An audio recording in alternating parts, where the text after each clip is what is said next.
Bəlkə sadəcə olaraq siz o vaxt cavanıdınız, gəncidiniz ona görə. İndiki gənclər də o gözəllikləri yaşayır. Həyat eşqini, sənət eşqini. O vaxt ki bizim müəyyən gördüyümüz işə, ondan sonra sabaha o qədər ümidimiz vardı ki. Gəncidiniz. Hə? Gəncidiniz. Bəlkə də oradan da, amma bugün mən o şeyi görmürəm. Bilmirəm, bəlkə mən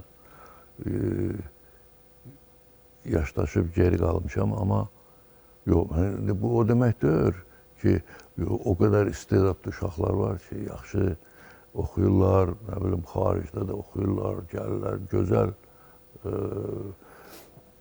öz işinin ustası olurlar, var. Amma mən əksəriyyətdən toplumdan danışıram.